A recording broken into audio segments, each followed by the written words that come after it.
Daily rated workers, daily wagers, ad hoc, जितनी भी इनकी तादाद है 60,000, 70,000, 80,000, 1,00,000 जितना भी है, इसको हम एक टाइम टेबल के तहत वर्कआउट करके इसी साल हम शुरू करके इनका रेगुलराइजेशन का प्रोसेस जो है वो हम चला लेंगे।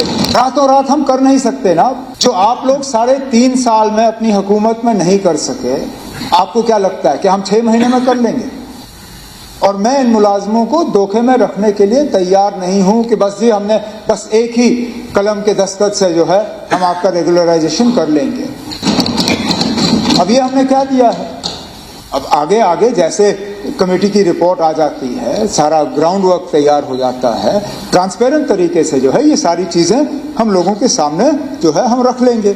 स्पीकर साहब, मैं अगर इनके साथ और इनके जज्बात के साथ खिलवाड़ करना चाहता तो 3-3.5 साल खामोश रहता, आखिरी में 1 साल जो है इस चीज को मैं खींच लेता और फिर इलेक्शन से पहले कह देता ना अब कोड लग गया है, हम कर नहीं सकते, जो कि इनके साथ पहले भी हुआ है।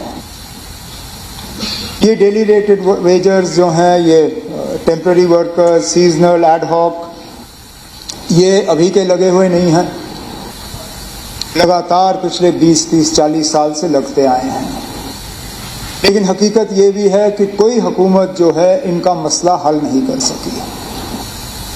हमने एक पॉइंट तक इसको लाया था, हुकूमत गई, तैयार करके सारा माहौल रखा गया था, पीडीपी बीजेपी के हवाले किया, उन्होंने क्या किया क्या नहीं किया वो खुद जानते हैं। आज बड़ी हमदर्दी जताते हैं इन मुलाजमों के साथ, बड़े बड़े यहाँ पे अल्फाज इस्तेमाल किए जाते हैं, बड़ी बातें की जाती हैं, लेकिन ये नहीं कहते कि इन्होंने खुद क्या किया।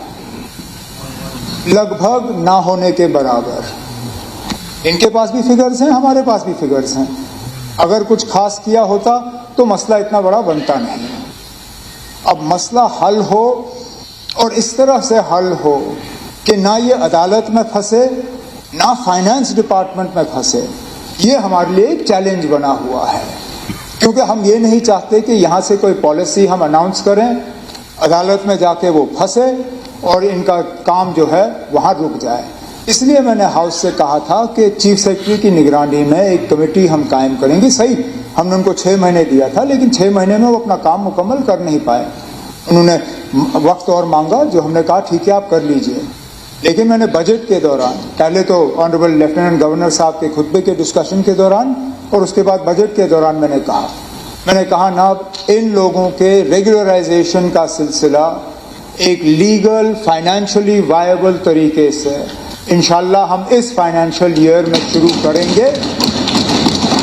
फिर इनको आपत्ति होती है, एतराज होता है कि आप फेज्ड मैनर में क्यों कह रहे हो। रातों रात हम कर नहीं सकते ना। जो आप लोग 3.5 साल में अपनी हुकूमत में नहीं कर सके, आपको क्या लगता है कि हम 6 महीने में कर लेंगे? और मैं इन मुलाजमों को धोखे में रखने के लिए तैयार नहीं हूं कि बस जी हमने बस एक ही कलम के दस्तखत से जो है हम आपका रेगुलराइजेशन कर लेंगे। हमने ये कहा है ना आपके जितनी भी इनकी तादाद है 60,000, 70,000, 80,000, 1,00,000 जितना भी है, इसको हम एक टाइम टेबल के तहत वर्कआउट करके इसी साल हम शुरू करके इनका रेगुलराइजेशन का प्रोसेस जो है वो हम चला लेंगे। अब ये हमने क्या दिया है, अब आगे आगे जैसे कमेटी की रिपोर्ट आ जाती है, सारा ग्राउंड वर्क तैयार हो जाता है, ट्रांसपेरेंट तरीके से जो है ये सारी चीजें हम लोगों के सामने जो है हम रख लेंगे। फिर आती है वैकेंसीज की बात।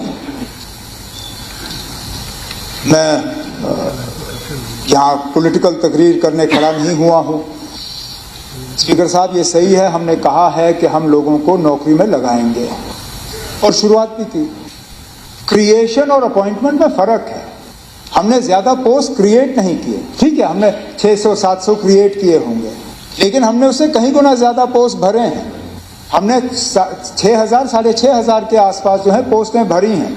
और इस बार फिर मैं अपने बजट की तकरीर को दोहराता हूं, हमने कहा है कि इस साल हम लगभग 30,000 जो है पोस्ट भरने का काम करेंगे। इसके लिए नई क्रिएशन की जरूरत नहीं है, ये खाली पोस्ट हैं, हम इन खाली पोस्ट को भरने का काम करेंगे। अगर इसके साथ साथ कुछ नौजवान जो हैं आउटसोर्सिंग से भी लग जाते हैं, ये आउटसोर्सिंग हम अपने 1 लाख के नंबर से नहीं निकाल रहे हैं।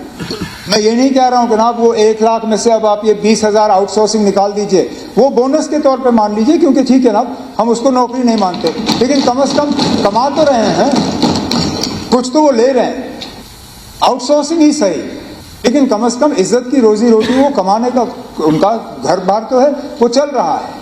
तो मैं हाउस को और यहाँ ऑनरेबल एमएलए को यकीन दिलाना चाहता हूँ कि जो भी वैकेंसीज हैं एक ट्रांसपेरेंट, एक टाइम बाउंड मैनर के तहत इनको हम एक ठीक तरीके से फिल करने का काम करेंगे, क्योंकि इससे पहले भी हमने देखा है। मैं कितने लिस्टों का जिक्र यहाँ पे करूँ स्पीकर साहब, आप भी जानते हैं, जहाँ रिक्रूटमेंट का प्रोसेस हुआ, लिस्ट जारी की गई, कोई ना कोई अदालत में गया, लिस्ट स्क्रैप हुआ और उस दिन से लेके आज तक जो है उस लिस्ट को दोबारा भरने का काम नहीं हुआ। मैं नहीं चाहता हूं कि और नौजवानों के मुस्तकबिल के साथ इस तरह खिलवाड़ हो। तो जो हमने कमिट किया हुआ है वैकेंसीज को फिल करने का, वो हम ज़रूर जो है इस साल उसमें और तेज़ी लाएंगे। इसमें जो हमें सर्विस सिलेक्शन बोर्ड और पब्लिक सर्विस कमीशन के साथ मिलकर काम करना होगा वो हम कर लेंगे।